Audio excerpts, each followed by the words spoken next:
Magandang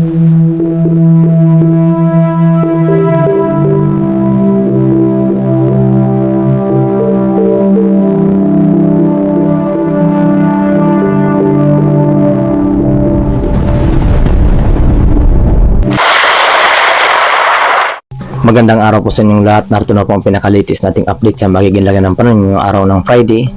12 ng Hunyo, taong 2026. Base nga po sa ating pinaka-latest satellite image, ang bagyong ating minomonitor sa may silangang bahagi ng ating bansa. Nakasunod nga po ito sa bagyong Esther, ay huling namataan sa layong 2,790 km silangan ng Visayas. Kung saan nga po makikita nga po natin sa pinaka-satellite image na nagdadala pa rin ito ng mga maulap na pagpuri na sinasamahan ng mga malalakas na hangin at mga pag-ulan, especially dito sa labas ng ating Philippine Area of Responsibility, na kung saan nga po tagay na nga po nito ang lakas na hangin na umaabot sa 165 km per hour at may pagbugso naman ito na umaabot sa 185 km per hour, habang kumikilos nga po ito ng mabagal, na kung saan kasalukuyan nga po itong naging stationary ang kanyang pagkilos, na kung saan nanatili ito sa isang kanyang lokasyon, na kung saan nga po almost super typhoon na nga po ang lakas na nga po nito, na kung saan kapag ang kanyang sustained wind ay umabot sa 185 km per hour ay itataas na nga po natin ito sa kategory na super typhoon category, habang ang pagbugso naman niya humihigit sa 200 km per hours. Na kung saan nga po inaasahan po natin na saglitan itong posibleng pumasok pa sa kategory na super typhoon category sa mga susunod na mga oras. Kaya naman maging alerto at updated na dahil sa posible pa rin na pagpasok nito sa ating Philippine Area of Responsibility. Base nga po sa ating pinaka-latest track sa bagyong ating minomonitor sa may silangang bahagi ng ating bansa, makikita nga po natin ang posibleng tahakin nitong bagyong ating minomonitor sa may silangang bahagi ng ating bansa, na kung saan posible nga itong pumasok ng ating Philippine Area of Responsibility, na kung saan kapag tuluyan pa rin itong ganap na bagyo sa loob ng ating Philippine Area of Responsibility ay bibigyan po natin ito sa local name na Bagyong Francisco, ang pang-anim na bagyo na posibleng mabuo sa taong 2026, na kasunod nga po ito sa Bagyong Esther, na kung saan nga po posible nga pong maglandfall dito sa may Eastern Samar, Masbate, Romblon at Oriental Mindoro, kabilang ang Occidental Mindoro, na kung saan bago tuluyan makatawid ng ating bansa. Ang una po yung senaryo, na kung saan mayroon po tayong pangalawang senaryo na posible nga rin pong tahakin ito pahilagang kanluran ang kanyang pagkilos, na kung saan posible maglandfall dito sa may area ng Isabela, patungo naman po dito sa area ng Kalinga, Abra, bago tuluyan makatawid ng ating bansa. At mayroon tayong senaryo na pangatlong senaryo na kung saan mas mababa ang tsansa na dito dumaan, dito naman yan sa area ng Mindanao, na posibleng dumaan dito sa area ng Davao Oriental, patungo naman dito sa area ng Davao del Sur, Cotabato, Zamboanga del Sur, Zamboanga del Norte, bago tuluyan makalabas ng ating bansa, kung saan posible pang dumaan dito sa area ng Palawan, ngunit mas mababa na ang tsansa dahil nga po ang kanyang pagkilos ay pahilagang kanluran, na kung saan bagyang umaakyat at pakanluran ang kanyang pagkilos, na kung saan posibleng dumaan dito sa area ng Visayas at Luzon, na kung saan nga po kahit saan po ito dumaan, apektado po tayo dahil sa malakas na hangin at mga pag-ulan na dala nga po nitong bagong bagyo, na posible na nga po itong itaas sa super typhoon category, na kung saan kapag ito ay dumaan sa ating bansa at ganap pa rin na super typhoon category, maaari po tayong magtaas ng signal number 5 sa mga dadaanin ng sentro ng bagyo, na kung saan sa mga nalalabing bahagi ng ating bansa na apektado pa rin ay bibigyan din po natin ng wind signal. Kaya naman maging alerto at updated lamang po sa mga bago naming ulat panahon na aming ilalabas, na kung saan yung makikita nga po ninyong pinaka-araw, yan po yung tatlong senaryo na posibleng tahakin ng bagyong ating minomonitor, na kung saan mas mataas nga lang po ang posibilidad ng pagdaan nito sa hilaga ng ating bansa, especially dito sa Luzon and Visayas, na kung saan sa Mindanao ay mababa ang tsansa na dumaan na nga po ito dito sa nasabing area, na kung saan nga po ito yung tinatawag natin na pasok pa rin sa cone of probability, na kung saan hagip pa rin po tayo ng malalakas na hangin na maaari pa rin magdulot ng pinsala sa ating mga kababayan. Kaya naman maging alerto at maging updated po tayo sa mga bago naming ulat panahon na aming ilalabas. Ukol nga po yan sa ating bagyong ating minomonitor sa may silang bahagi ng ating bansa. na kung saan nga po, base nga po sa ating climatological track sa buwan ng Hunyo, na kung saan mayroon po tayong inaasahan na 1 hanggang 2 bagyo na maaring mabuo, na kung saan nga po may nabuo na po tayong bagyo sa buwan ng Hunyo ngayong buwan, na yung bagyong Esther, na kung saan nga po ito po yung sumunod doon sa bagyong Esther na atin namang minumonitor ngayon, na kung saan posible nga pong pumasok ng ating Philippine Area of Responsibility, na kung sakali nga pong pumasok ng ating Philippine Area of Responsibility at ganap pa rin na bagyo, ay bibigyan po natin ito sa local name na Bagyong Francisco. Ang pang-anim na bagyo nga po yan na posibleng mabuo sa taong 2026 at pangalawang bagyo naman sa buwan ng Hunyo, na kung saan nga po mayroon po tayong senaryo na posible nga pong pumasok ng ating Philippine Area of Responsibility at lalapit dito sa may silang bahagi ng Visayas, especially dito sa may Luzon, bago tuluyang kumilos pa Hilagang Silangan, na kung saan magre-record nga po ang kanyang pagkilos. Yan po yung pinaka-latest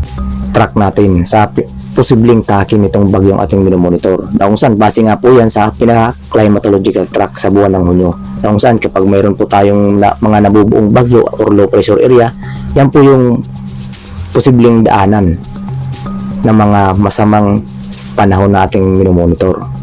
na kung saan meron din tayong senaryo na posible nga pong pumasok ng ating Philippine Area of Responsibility at maglandfall dito sa may area ng Bicol region, especially yan dito sa may area ng Catanduanes, Albay, Camarines Sur, Camarines Norte, patungo na yan dito sa area ng Quezon, Laguna, Cavite, Metro Manila at Bataan. Kabilang na rin ang Zambales bago tuluyan makatawid ng ating bansa. Yan po yung pinakadinadaanan ng mga nabubuong bagyo sa buwan ng June or Hunyo, na kung saan nga po meron din po tayong senaryo pa, another scenario na posible nga rin pong dumaan dito sa may silang bahagi ng Visayas, especially dito sa may area ng Eastern Samar, Masbate, patungo naman dito sa may area ng Romblon, Oriental Mindoro, Occidental Mindoro, bago tuluyan makatawid ng ating bansa, na kung saan nga po yan po yung pinaka-track natin sa bagyong ating minomonitor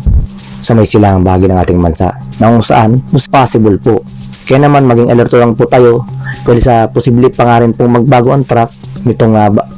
ating bagyong minomonitor, na kung saan mayroon nga po tayong senaryo na magre-record, na kung saan sana nga po mag-record na nga lang po itong ating minomonitor na bagyo sa may silang bahagi ng ating bansa,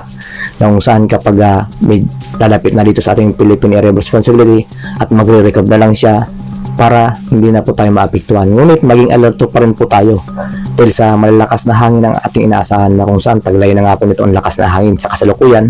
na umaabot sa 165 km per hour. Samantalang may pagbugso ito na umabot sa 185 km per hour, na kung saan stationary nga po ito dito sa area ng Mariana Islands, na kung saan kasalukuyan nga po itong nananalasa sa nakalipas nating ulat panahon na naglandfall na nga po ito sa Mariana Islands. Kasalukuyan silang apektado ngayon ng nasa typhoon category, na kung saan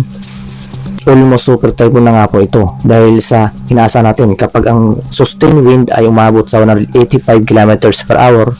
habang may pagbugso ito na humigit sa 200 km per hour,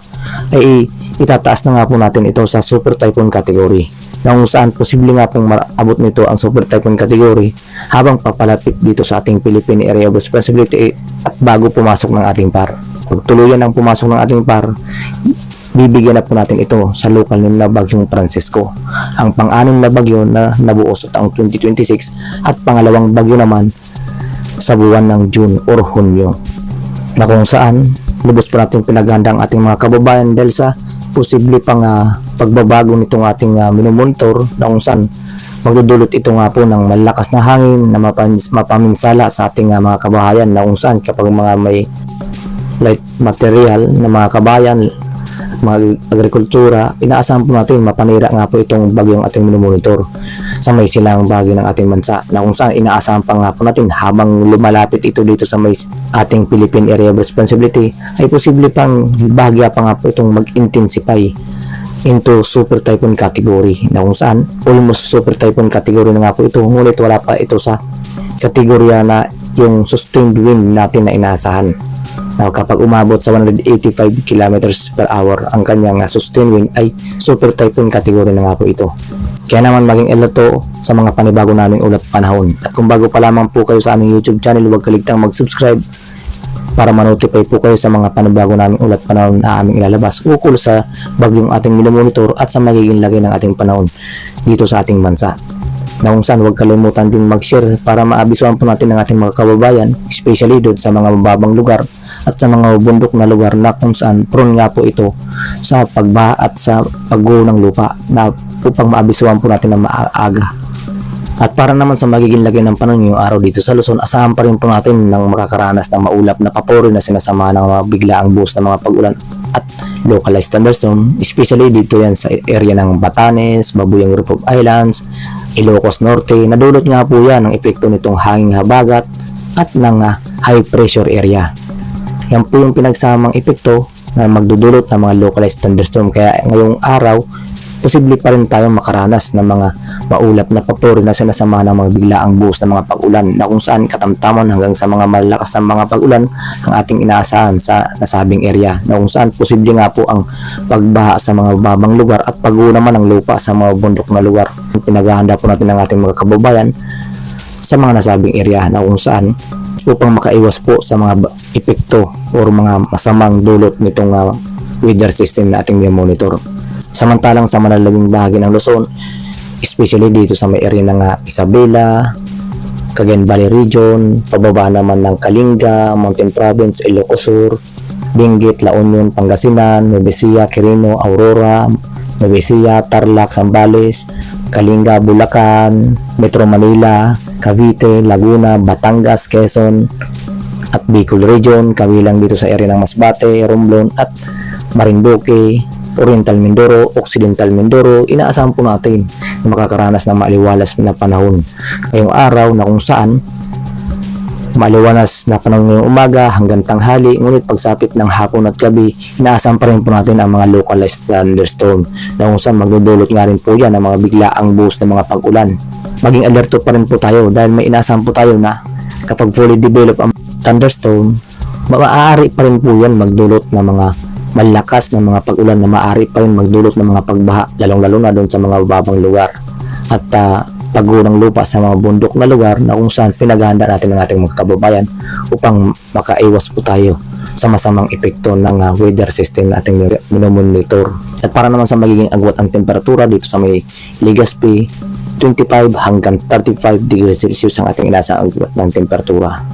Samantalang dito naman sa may Tuigaraw, umaabot ng 27 hanggang 35 degrees Celsius. Lawag, 26 hanggang 31 degrees Celsius. Baguio, 17 hanggang 24 degrees Celsius ang ating inaasang agwat ng temperatura ngayong araw. Samantalang dito naman sa may Metro Manila, 27 hanggang 34 degrees Celsius. Tagaytay, 24 hanggang 32 degrees Celsius ang ating inaasang agwat ng temperatura. Na kung saan, medyo mataas nga po ang ating inaasang pa rin na agwat ang temperatura, especially dito sa may Tuigaraw at Legazpi, kabilang na rin ang Metro Manila, na kung saan ngayong umaga hanggang tanghali inaasahan natin ang mainit na temperatura at mainit na panahon, na kung saan pagsapit ng hapon at gabi maging alerto lang po tayo sa mga localized thunderstorm o mga biglaang buhos ng mga pag-ulan. At para naman sa magiging lagay ng panahon dito sa may Palawan, Visayas and Mindanao, ngayong araw inaasahan pa rin po natin ang maaliwalas na panahon dito sa area ng Calayan Islands, Puerto Princesa, na may inaasahang agwat ang temperatura na umabot sa 26 hanggang 33 degrees Celsius. Samantalang dito naman sa may Calayan Islands, 26 hanggang 32 degrees Celsius ang ating inaasahang agwat ng temperatura. Kung saan, maliwalas na panahon ng ating inaasahan ngayong umaga hanggang tanghali, ngunit maging alerto lang po tayo pagsapit ng hapon at gabi dahil sa mga localized thunderstorm na magdudulot ng maulap na papuri na sinasamahan ng kalat-kalat ng mga pag-ulan. Samantalang dito naman sa may Visayas, inaasahan po natin makaranas pa rin ng maliwalas na panahon ngayong umaga hanggang tanghali, ngunit pagsapit ng hapon din po ay maging alerto lang po tayo sa mga banta pa rin ng mga localized thunderstorm. Nagaling nga po yan dito sa hanging habagat at ng ating monitor na bagyo, na kung saan nagdudulot yan ng maulap na papuri na sinasamahan ng magbilaang buhos na mga pag-ulan. At para naman sa magiging agwat ang temperatura dito sa may Tacloban na umaabot sa 25 hanggang 34 degrees Celsius, Iloilo 25 hanggang 32 degrees Celsius, Cebu 27 hanggang 33 degrees Celsius ang ating inaasang agwat ang temperatura. na kung saan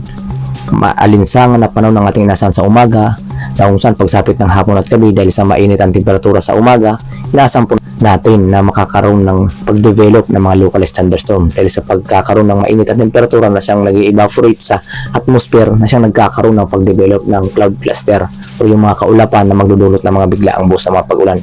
na kung natapat sa inyong lugar